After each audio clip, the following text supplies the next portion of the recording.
Viking Youth Power Hour, Episode 53, Part 1. In this episode, the Vikings explore the strange realities of Phillip K. Dick.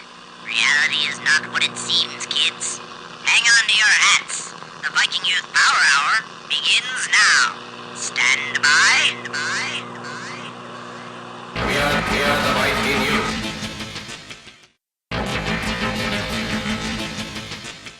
We are the Viking Youth. I was Skyman myself. Nothing right in the sky. The Viking Youth. You live in interesting times. Quit dreaming like a pussy. Welcome to the Viking Youth Power Hour, people. Hey, quit dreaming like a pussy. To Dick. To Dick. The man of the hour. Phillip K. Dick. Godspeed, sir. Oh, well, as Maddie said, welcome to the Viking Youth Power Hour.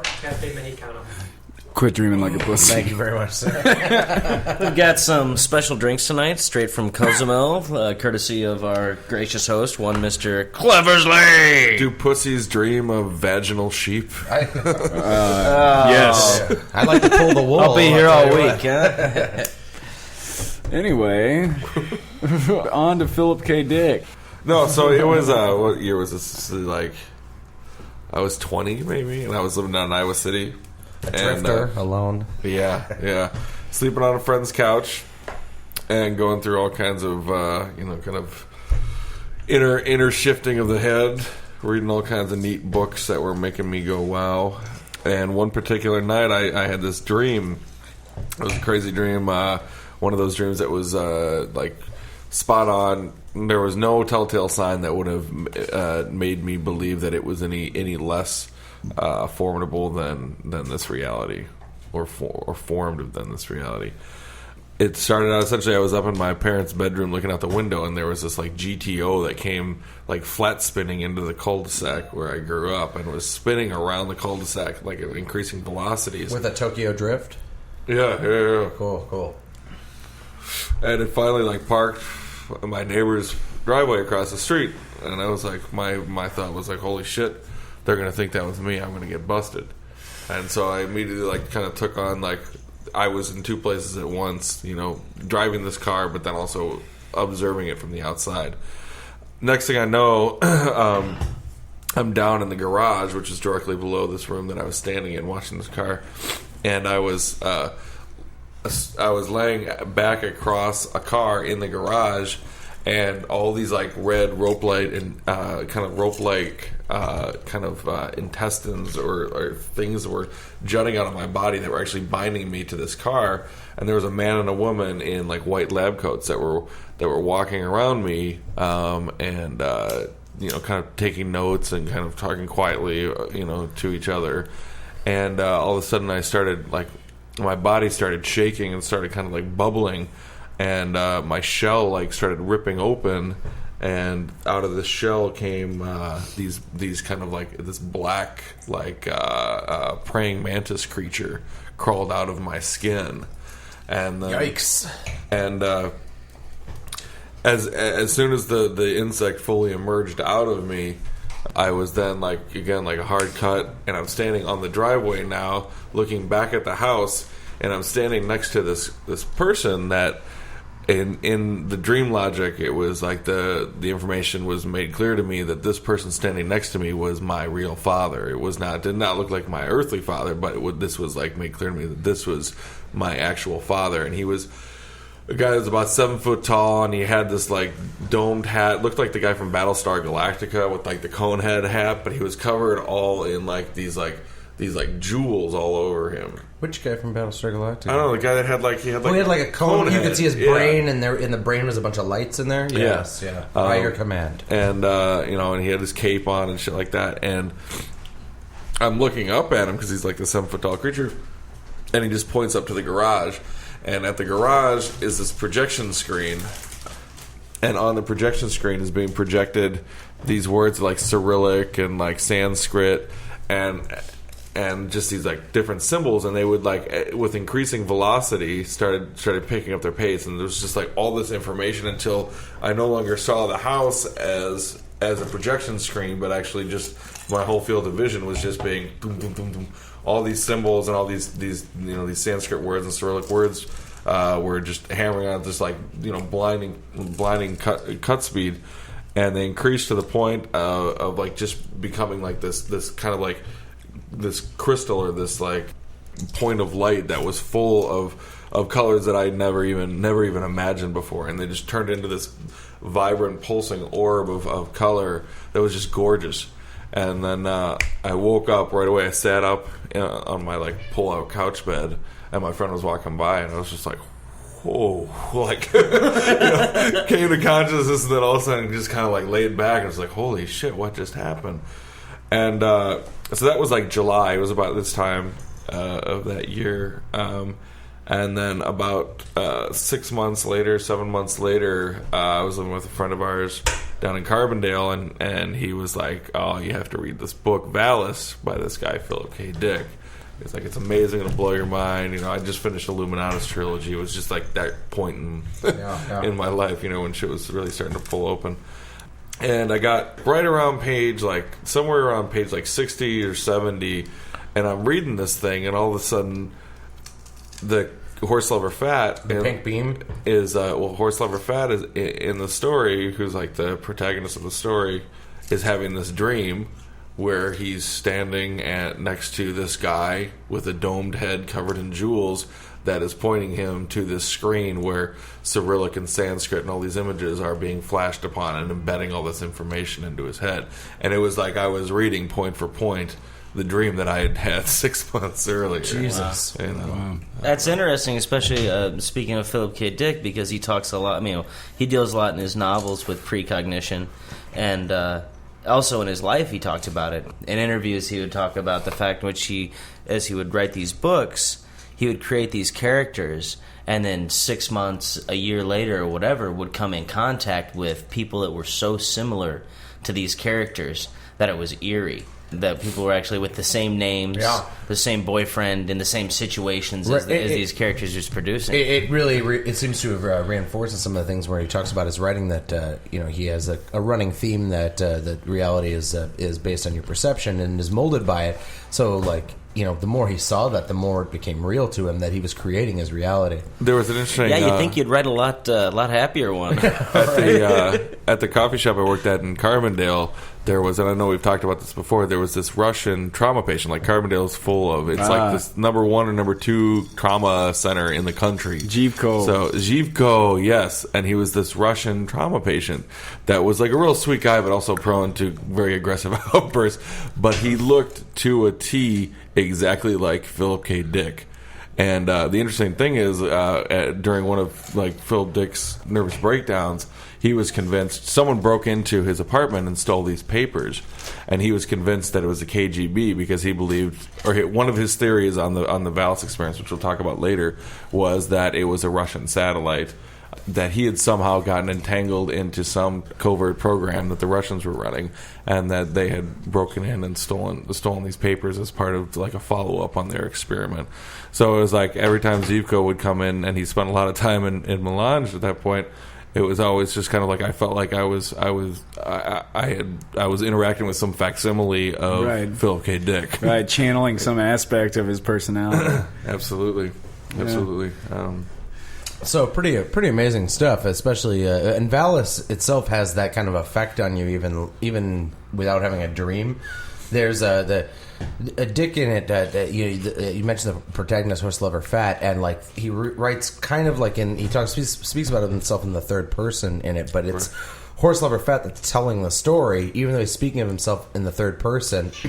And then there's a point partway through where it becomes Philip Dick himself, and he's just nuts. And his friends have just been like, well, yeah, we just play along whenever you think you're Horse Lover Fat, Which is a terrible paranoid nightmare. Right. Yeah.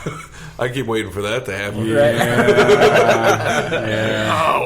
Ladies and gentlemen, need Bob Dog. Yeah. Hey, Steve, we just play along when you're Brian Buckman. Right. One of his earlier short stories he actually wrote, because he did a lot of nom de plume stuff, and I can't remember the names that he would use, the pseudonyms that he would use. One was Down Low. Yeah, Dowland. like Ronnie Dowland or something like that. And he wrote this story about this guy Dowland writing about a fictional character that was fantasizing about this fictional author named Philip K. Dick. So so he was just kind of just embedding himself further into these facts, which plays a lot into his constant theme of like these kind of layers of perception creating reality. And so he's really he plays around with that pretty much all the time. He's playing around with that. If you change your perception, you can change your reality. And so he's directly trying to change those things, by writing about who he considers himself as a fictional character, right. And that plays into his idea that the reality is an illusion that we have embedded ourselves in. The Black Iron Prison, right? Is what he would call it, right? And we've really gotten right to the heart of the matter by starting with V.A.L.I.S, because V.A.L.I.S is really the book where he kind of lays it plain that we're imprisoned here. We're greater beings, and for some reason something went wrong in the past, and we imprisoned ourselves in this reality to protect ourselves from something. But now or we were imprisoned. Or we were imprisoned, yeah. Right. But the usefulness or the necessity of that prison is no longer valid. We don't need to be in this prison anymore, but we're stuck here. Yeah, it's a very gnostic idea. Yeah, absolutely. I mean, and Keith, I remember talking to you like right when we first met, where I was on this kick where I was like that we had almost become like this alien intelligence embedding humans as a way to like experience, and this is something that Dick deals with in one of his last books, actually the book that he was writing right before he died.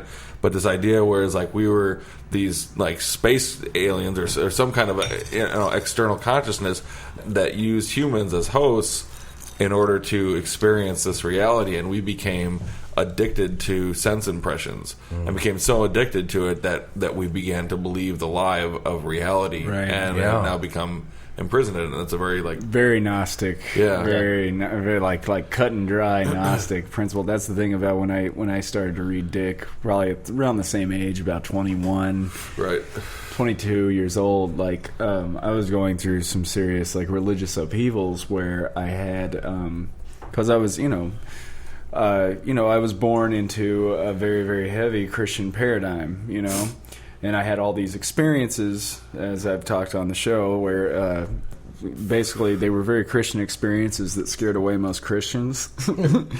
And when I read Dick, he had the same. Well, he had the ability to reevaluate and modernize the Christian paradigm to make it something vital and make it something alive, you know. In V.A.L.I.S, doesn't he talk about how like the early Christians had found a way to break out of the prison, and that then in the way that they would signal others to break out, they'd put that hypnotic suggestion. Yeah, and they would have the fish symbol. Yeah. And when they would see it, he sees it on somebody who comes to his door, and it breaks him. It momentarily breaks him out of the illusion of reality. That actually happened. Yeah, that's basically his realization of.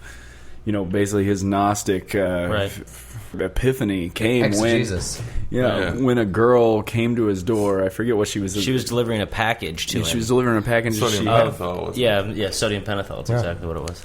Which is perfect. The truth serum. He had hurt himself at that time, and so he was on a lot of painkillers. I think it was like early 70s, like 74, 73, 74. 74. It was February 20th of 1974. February and March is when these started happening. And it rushed him, like the epiphany rushed him, and then he realized that basically that human history up until what date did he give it? It was 33 AD or something like that. It was the first century, the Roman Empire. Like the Roman Empire was not just a this physical like period in history, but the Roman Empire stood for all of that was a lie in our consensual reality. Yeah. It was essentially that history stopped at the time of the Roman Empire, right? And as the empire never ended, right? And they were controlling us through our materialistic means to this point in time, right? Without our knowledge, right? Which you worked into in like Divine Invasion, where he started dealing with, which is something that's always in the forefront of my mind with like Britney Spears and shit, but like Linda Fox, this like really like corporately created artificial intelligence pop singer that is spit out there to kind of lull the masses into a deep sleep of like some kind of libidinal narcotic. And the character in Divine Invasion actually falls in love with this fake pop singer and fantasizes this whole reality with her, where he actually works to beget the Christ figure, and then Divine Invasion is all of them trying to fight their way back to the planet Earth in order to bring the Savior back to the planet, and the Archons are trying to destroy the child before it gets there. But fuck yeah, we need the Savior here, you know? Certainly. Boy, howdy. Viking. Viking. Viking. Viking. Viking. Viking you. Viking. Viking. Viking you. Viking. Viking. Viking you. Viking. Viking you.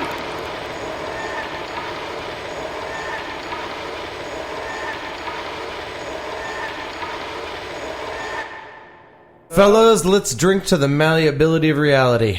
Sure. I'd like to. I'd like to make it think of some reality. I'd like to bend. Yeah, no shit. Oh my god, welcome back to the Viking Youth Power Hour. It's called Monday through Friday, huh? Yeah, that's right. Okay, so as some of you may not know, Phillip K. Dick is a native Chicagoan. Fucking everybody. Fucking Keep it A. real, buddy. Born here in- Chi-Town, city of broad shoulders. Yeah, born back in the late 20s, roaring 20s, one might say. With a twin sister who died, during birth or shortly after? Shortly after. Who he would eventually be buried next to. Yeah, they were actually born premature. They were both born like six weeks Like premature. Maddie. Or something. Like, I was born 3 months premature. You could hold him in 3 the palm months? of your Yep. hand. I fit in the palm of your hand. you were born 3 months premature? 3 months premature. It's got a a miracle big you're hand. with us and It alive. is. It is. It is indeed. Or that I'm not, That makes me love you all the more. Thank because you. you meant to be here. That's right. Fantastic. That's amazing. I've buddy. got something to do in this world, and goddamn it, I've got to do it. Anywho, so Dick, as you know, born here in Chicago. Later, God is not a perfect artist. No, Indeed. no, and he later ended up living in California. Died in Santa Ana. Blah blah blah. He wrote. He actually languished most of his life as an unknown writer. He really didn't get discovered until after he was dead. Well, but he was. Well, he wrote a lot of pulp novels and stuff. I mean, he was wrote making for like a living. amazing stories and like. But he was respected in the science fiction Right. community. I mean, Oh, yeah. Heinlein was his benefactor for a while, and he definitely had. He won a respect. Hugo Award. Yeah, he and, won. He won. That was several for awards. Man in the High Castle. Man in the High Castle, because that was like the first story that projected like an alternate history. Right, that story was actually he based that story upon I Ching readings that he was doing. Right. I think it's I Ching. I Ching. I'm Sorry. Just like Iraq. I Ching. I Ching. Iraq. Anyway, he was the quote that I read from him was something to the effect of I was I'd given up writing. I wasn't going to write anymore, and I was I was working with my wife in her jewelry shop, and she was giving me all the shit jobs. So I decided to tell her I'd write a book so I didn't have to work in the jewelry shop anymore. So he sat down without any notes or anything and started writing this book. And at the time, he was really into Jung.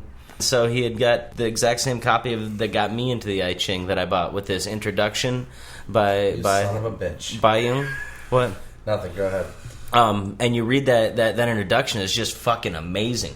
Remember when I first read it, I was like, this is the shit. And I called up Brian like that day and I was like, tell me about the I Ching because I'm getting into this shit. I Ching, sorry.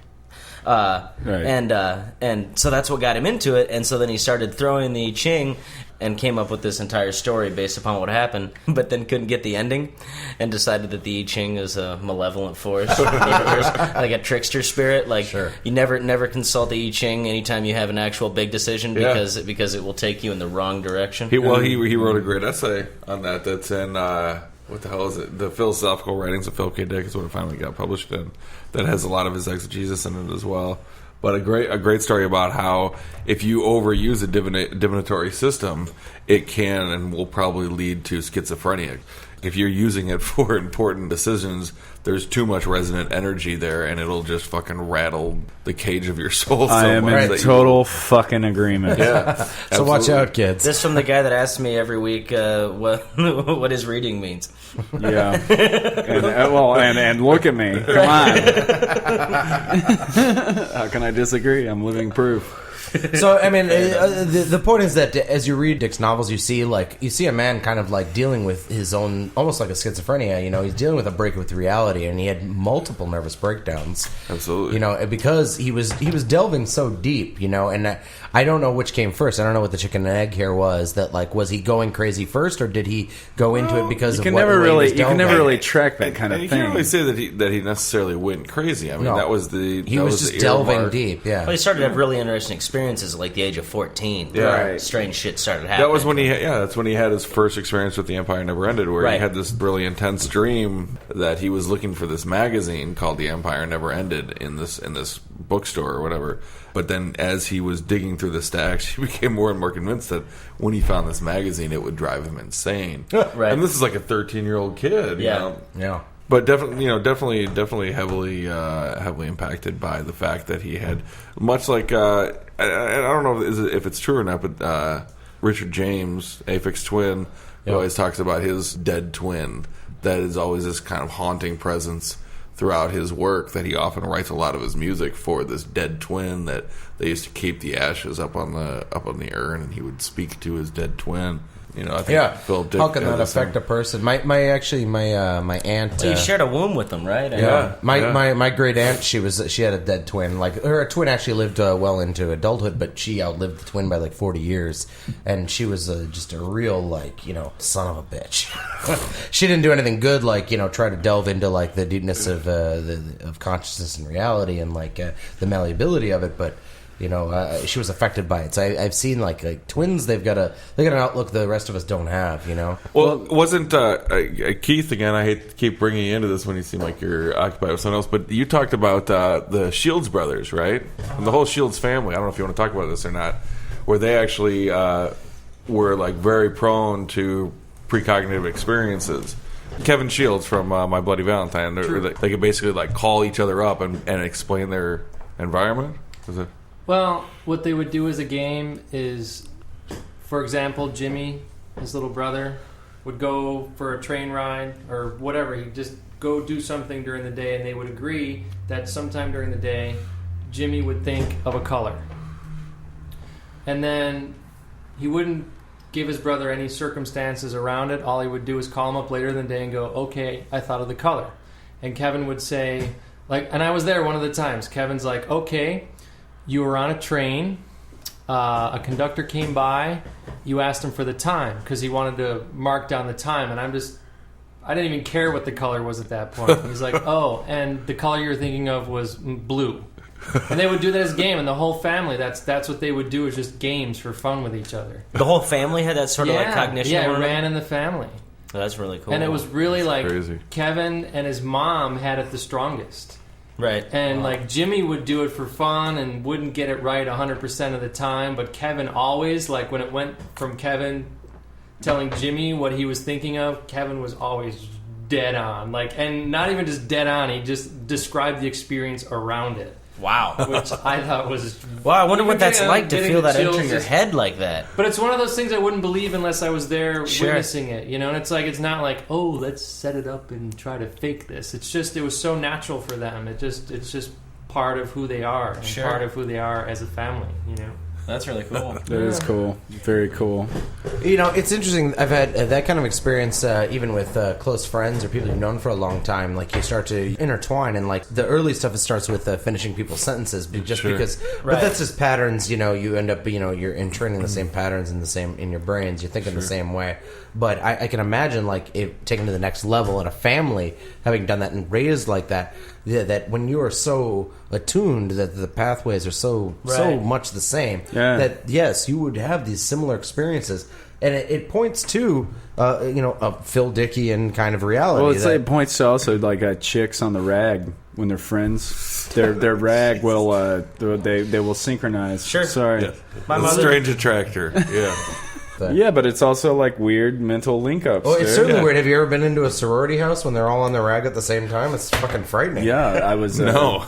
Yeah, it's frightening. That was the only. That was the first and last time. I'll tell you, it's real fun the week before. Indeed. Good times, huh? But yeah, fertile ladies. That implies a certain, at least, plausibility of this reality that Philip Dick was exploring, where it's this kind of this, and Grant Morrison has done a great job, like as far as contemporary writers, of exploring this idea where identity is like more an artifact of reality than it is the creator force of the reality. Right, itself. and our mistake we make is that we think that it's the reverse. Right. We think that the identity comes first and that reality comes after. Right. But actually, the identity existence is created. before essence. Right. Well, and we were talking in the previous segment where Dick started to meet his characters in this novel 6 months along the line, and then Grant Morrison had a similar experience. I think we might have talked about it on another show. What's the story about Dick's son? His son was saved by. His son. Basically, the story is when he underwent his communion. V.A.L.I.S. With the V.A.L.I.S, with basically a pink light pink With laser the being vast acting, living, Which made him information right as system or something. exegesis. basically God to Right. him, and it came in the form of a pink laser that shot about 20 tons of information Right. that was going at the speed of light into his brain that actually came to him. How he describes it in V.A.L.I.S is that it's just abstract expressionist paintings just flashing at a lightning speed fucking slideshow.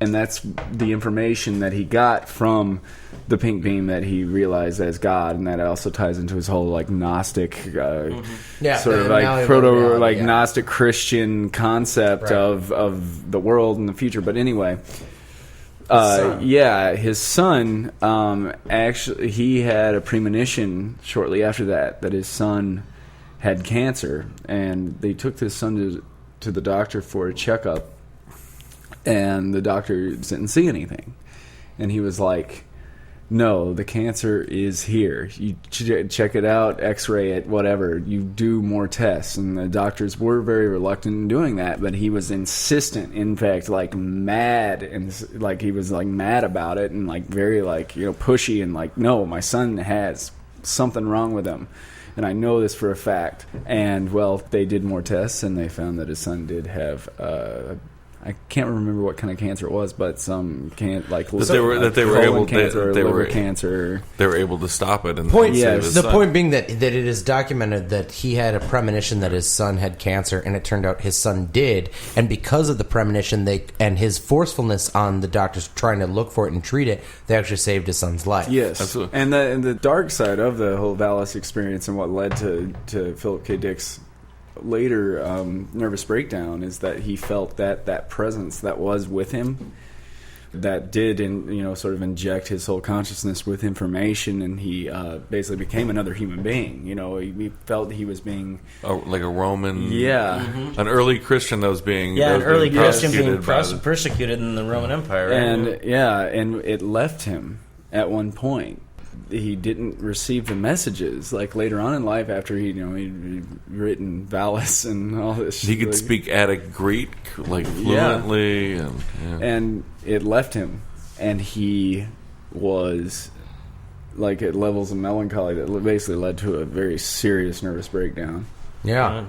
Well, this kind of revealing of the various layers of existence and reality and what we take to be true. The crazy thing is, what you may or may not know is the effect that his views have now played on our society, even at a very, very low level, like very undercurrent.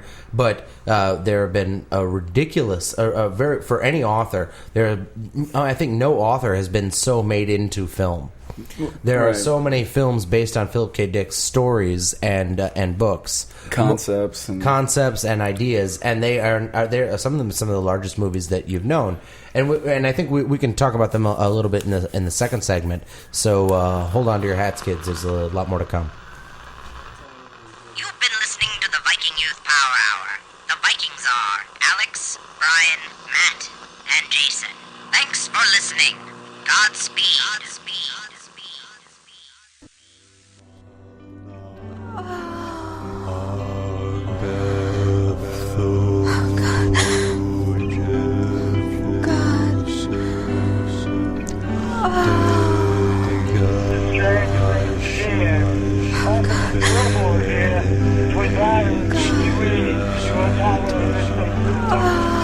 Protect the nation from nuclear collapse. We can feel the fear and that transportation, all the speed, all the planets going somewhere, they don't know where. We're soaking it up, and we're feeling it. So we might travel in other spaces. Outside of the anti-God fiction, half a block from a microphone, seed, gasoline, as petroleum engulfs the planet, and its metal membranes will southward the interstate highways and gas stations across the nation. Then, in a short moment, it all collapses. Damn, the Bible stock's worth a lot.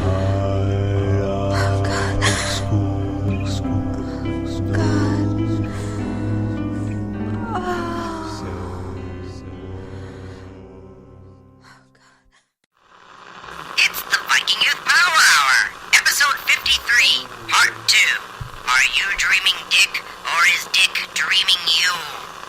The Viking Youth Power Hour begins now. Stand by. We are the Viking Youth.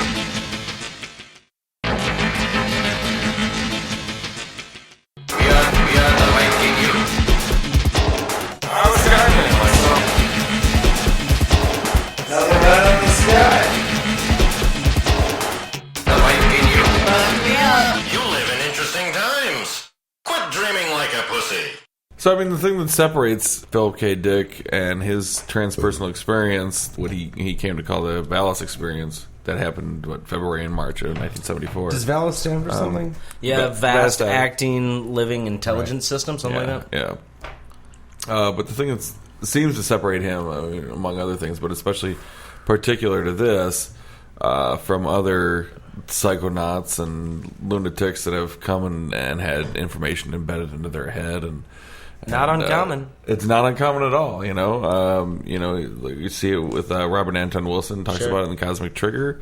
More recently, Daniel Pinchbeck's new book, the 2012 book, deals with it. But what set Dick apart and really probably was the saving grace for Wilson was that he always maintained or tried to maintain as much objectivity about the situation as he possibly could. And always took into the equation that perhaps it was a matter that he's just mad as a fucking hatter. Yeah, he slipped a brick and went nuts, And, and that's what I was saying. Like dealing in the world of fundamentalist Christians, whenever you have like a vision or you have some sort of a premonition that you think is sent from the Holy Spirit, and basically experience a synchronicity. It's called confirmation. Right. And that's what Philip K. Dick did throughout this whole experience is basically record arduously this in his exegesis, right? Yeah, exactly. 8,000-page diary or something. In Search of V.A.L.I.S is a great book to read because you get down to the meat and potatoes of this experience, and you realize after you read V.A.L.I.S how this is really not fiction. No, Dick's books became more and more autobiographical as he went along, to the point in which he wrote V.A.L.I.S, which is almost wholly. Yeah, the final trilogy, the V.A.L.I.S, Divine Invasion, and Transmigration of Timothy Archer, his last 3 published books, were basically his retelling of his journals from that time. And that's the thing that separates the fanatic and the lunatics from the the more sobered explorers. Right. I mean, Dick had this battle with himself. Am I just schizophrenic, or is it really happening? That story Brian told earlier about the KGB breaking into, or the FBI, one of the two, breaking into Dick's house and robbing him. Dick also battled with the fact that maybe he just blacked out and robbed himself.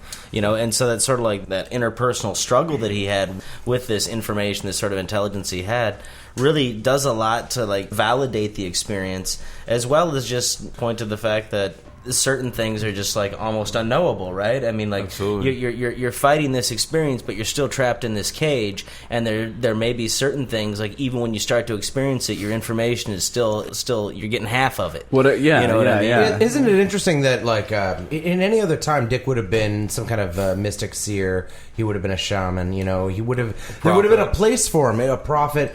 There would have been a place for him, and now he was relegated to a lot of pulp novels and pulp magazines. He's certainly been elevated to kind of this new Christian prophet. Absolutely. Post-mortem, unfortunately for him, Right. but his family's certainly Raking in there. yeah, they're certainly seeing the benefits. Little of, Jimmy Dick is living fat, high on the horse lover fat. As we were mentioning earlier, there's an unprecedented, like, for any author. I don't think any author has had so many stories and or novels made into film, or films based on their stories. Well, and he maintained like his life as being testament to the possibility that it is consciousness that creates reality as Right. opposed to Absolutely. an objective reality creating consciousness.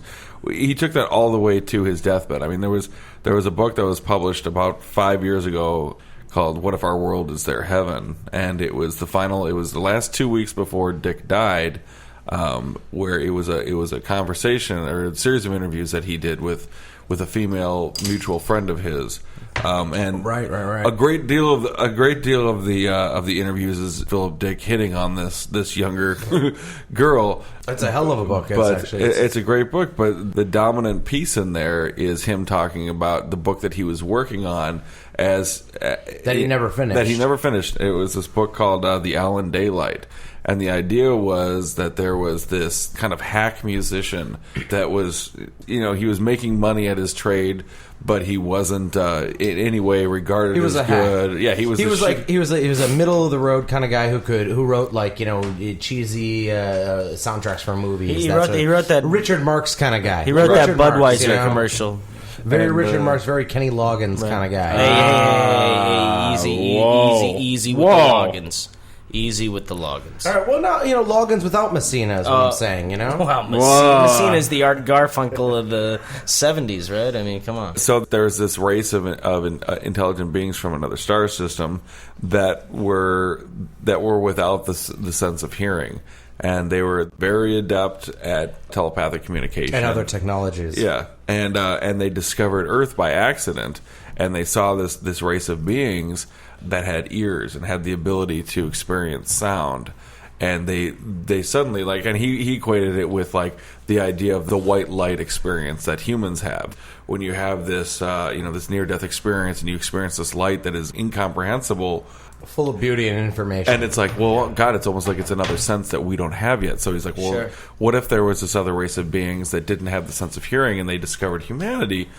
So these beings discovered humanity, and they, for whatever reason, they globbed onto this hack musician, and they set up this experiment where one of these beings took host of this hack musician, right? And it was a symbiotic relationship.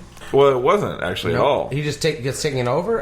He was just taking host, and what he did, because they were so intelligent and so engrossed by this idea of sound, they embedded themselves into the head of this musician, and suddenly now this musician was writing pieces that were unbelievable and the most gorgeous pieces of music that you'd ever hear in your life. And the musician didn't know what the fuck was going on, but he was just adoring it because he was finally being able to crack out of his. This is what I mean by it was a symbiotic relationship. Well, but it wasn't because he gets suddenly, to experience it though too. Well, but then suddenly these this race of beings suddenly realize that his brain is expanding, his dendrites are being created at such an exponentially increasing rate that it will kill him to continue to write these pieces. So they were a benevolent race of beings, so they were like, okay, we need to intervene and we need to make it clear to this guy what's going on. So through a series of dream communications, they say, hey, look, we're going to kill you. We don't want to, so we want to end this relationship, but we want to give the opportunity to know that. And the musician said, you know what? I'm, for the first time in my life, making art that is meaningful to me and is exciting and stimulating to me. And I prefer that I die making these beautiful pieces of art, create a legacy, and be done with it. Rather He can't go back. That's the thing. It's like once his mind is open to that experience, he can't go back to being the hack musician he was. Right. So It reminds me of a quote by Schopenhauer, which is it's really heavy, really heavy What a when you surprise. think about it. But all arts aspire to the condition of music. It is the primary condition because it doesn't have to work through anything else to evoke emotion or evoke thought. There is no language. There is no architectural blueprint. it's working with pure vibration. It's pure vibration. Yeah, which is the source of this reality, Yeah. right? As far as we understand it. Totally. So what's interesting is this story that Philip, 2 weeks before Philip Dick dies, he's telling this young girl, about this story that he's working on, and eventually the host does die from the amount of information. He dies of a stroke that came out of nowhere Which is and exactly kills what him. happens to Dick. And 2 weeks later, Philip K. Dick dies of a stroke out of nowhere. Like all his end works, it's really an autobiographical look into how he viewed himself. Like you can see that his own self-consciousness of being like a pulp science fiction writer for a long time, even his early work is pretty amazing and powerful stuff. But I think he suffered from some kind of a self-consciousness of being that kind of writer, a dime store, kind of novel kind of the guy, Right. and then he suddenly felt like he was given more information, and then that comes across in V.A.L.I.S. I think we can safely say that he actually was hit by a pink beam, or what he perceived to be a pink beam, giving him all this information, and that he wrote better because of it. And he Well, and it makes you ask the question. So it's like, what's the difference in the objective reality? I mean, that's what Dick spent his whole career working Right. on. Is like the problem with schizophrenia is that we've labeled it schizophrenia and we've created a negative feedback loop by saying that it's aberrant by its Right, existence. right. It's the same thing with autism. Right. It's like maybe it's just a different form of consciousness Right. that's being created. That Right. if No, I we think could- that's what me and Lee Chameleon, a music producer, often talk about. He always talks about how, in a way, when you look at it from above, we may be medicating evolution. sure. When you're dealing with those aberrant psychological states. Sure. Yeah, I mean, and maybe it's an act of the Black Iron Prison trying to flex its strength to slow, Right. the Archons working to slow it. But I also feel that the spirit of life and that creator spirit that exists throughout is far stronger than any human hands. Well, And we'll it's I think part of it's the persevere. process. I think the process. It's all sides basically going to whatever it's going to be, Well- and it's And that was the conclusion that Grant Morrison brought it to with the Invisibles. Yeah. Is that it's two sides of the same coin, and to keep fighting your enemy is to the separation is the Stymie is the the is the situation. Black Iron Prison, dude. Well, I also think it has to do with physiology. I mean, if you look at like the states that Dick was experiencing, those are mental states, right? I mean, we start to see like different realities created through information from a divine being or from schizophrenia, or maybe they're one and the same. But at the same time, you start to that prison to a certain degree becomes his body. I mean, that's the thing that can't be escaped. Right, part of it. It's a big part of it. Well, And- that's where and you're that's the- experiencing everything. Well, I mean, Sure, the prison is that's what- everything. So, of course, the body's a big part of it, and the physiology of the brain is, of course, the main arbiter of the bars of the prison. Right, but the body keeps you from being completely removed from this consensus reality. But that's the thing that creates the wall that you put the door in to walk through. I mean, it's like that fucking Genesis track where it's like you got to go in to get out. Right. It's like, yes, we have designed these walls and we have built this prison so that we can find the need to create a door and walk through it. You build walls to walk through them. Absolutely. I mean, it's that continual tantric play of reality that keeps us moving, and nobody's winning, but nobody's Losing either. nobody's losing either. Yeah. Well, are we moving forward? Yes or no? I mean, it seems to me that this kind of, like, if you go back far enough, the kind of illusory nature of our conscious mind it is an old, ancient idea. Like, people people hit on it a long time ago.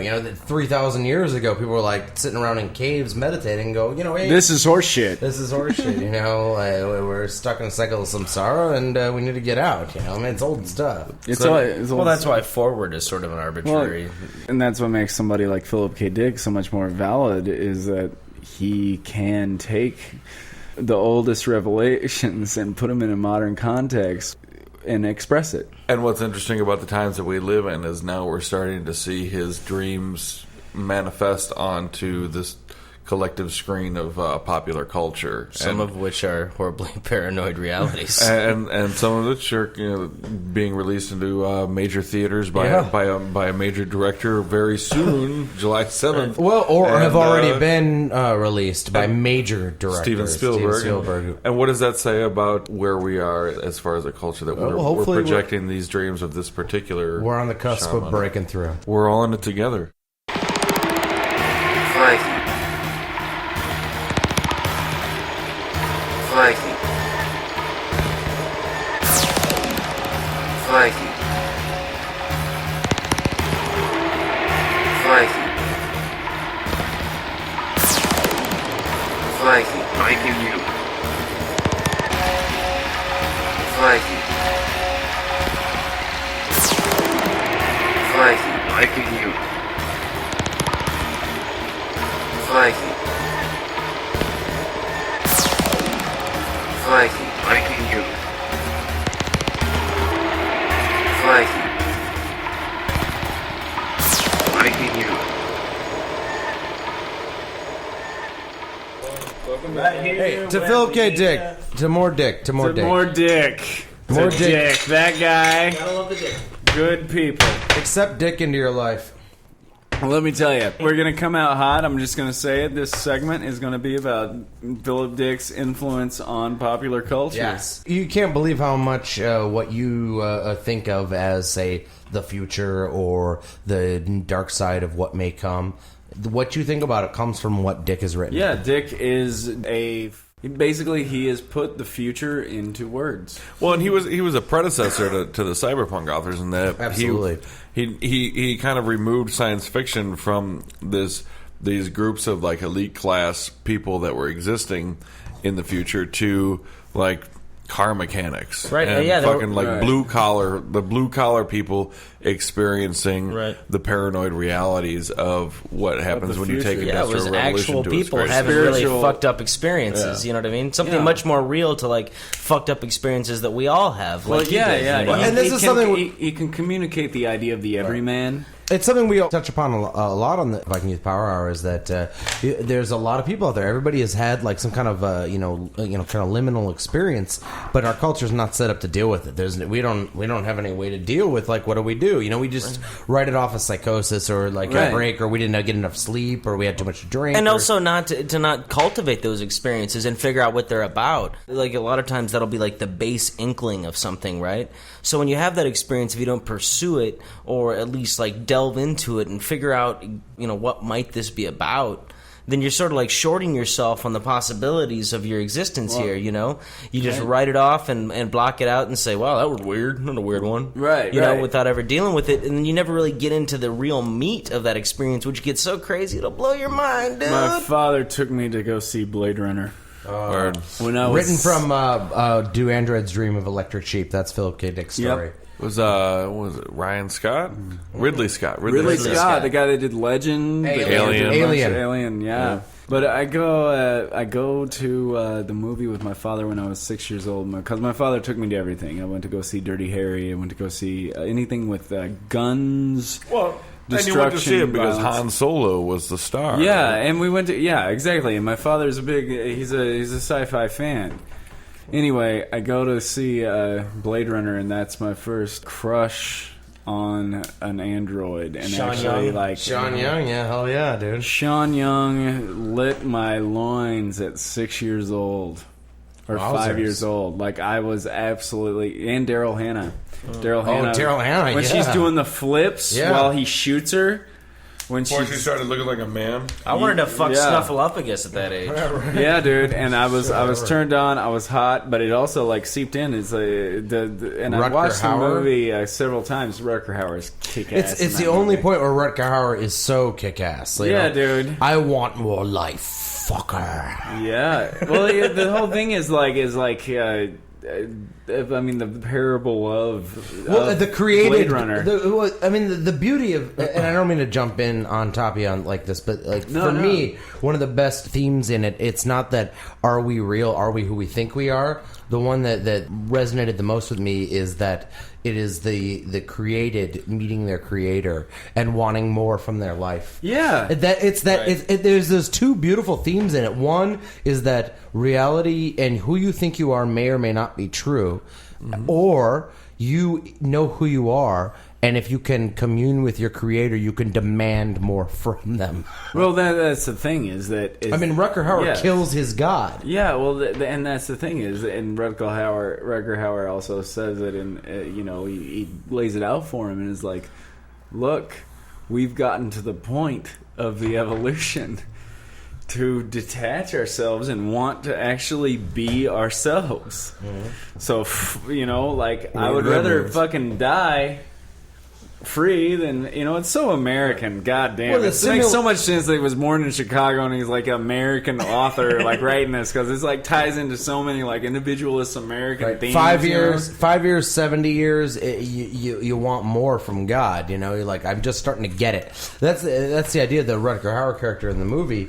Correct me how it is in the actual story. I know the story itself is very, very different from the movie, but I think that the movie really captured a lot of Dick's themes.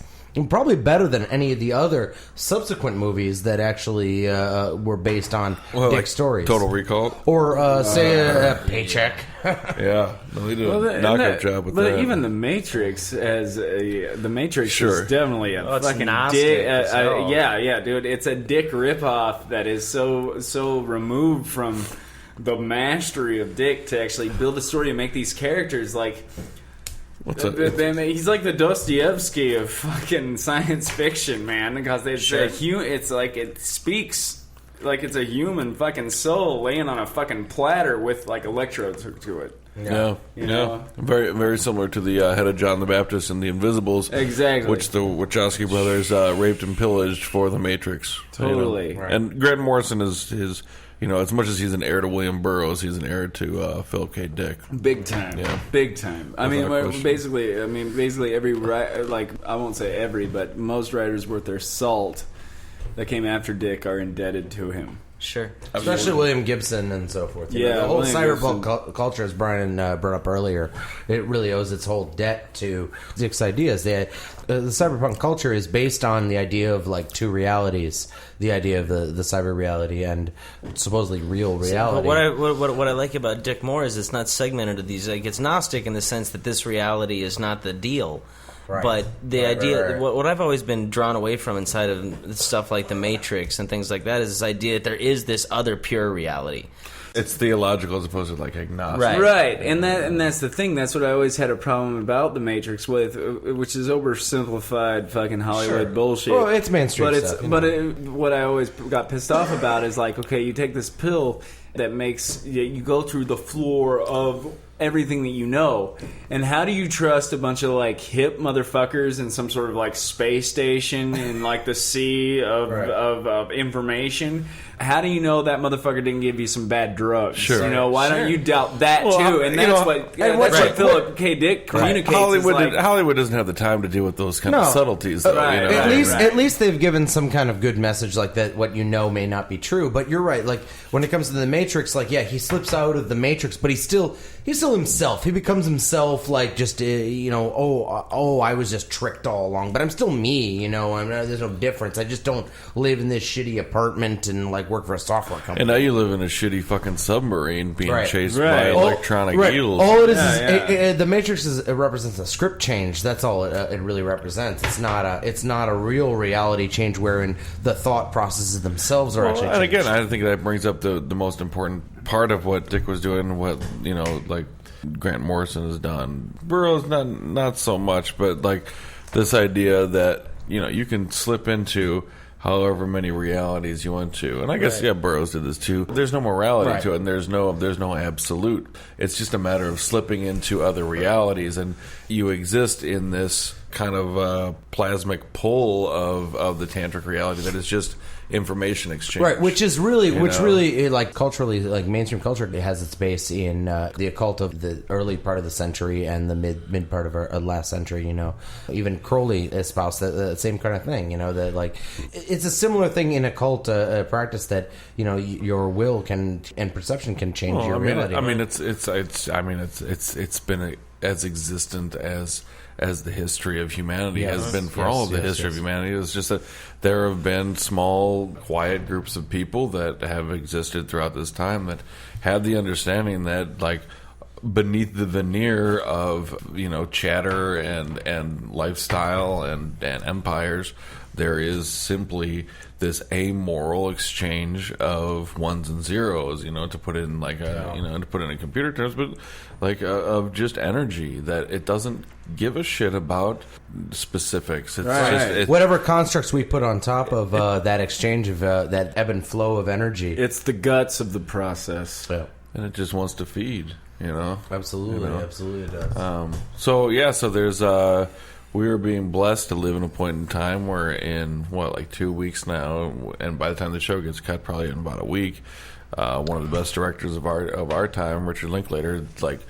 best as far as content that he works with, but also as far as just the breadth that he deals with, is going to put another Philip Dick novel onto the screen and do it with a great cast and do it with rotoscope. Yeah.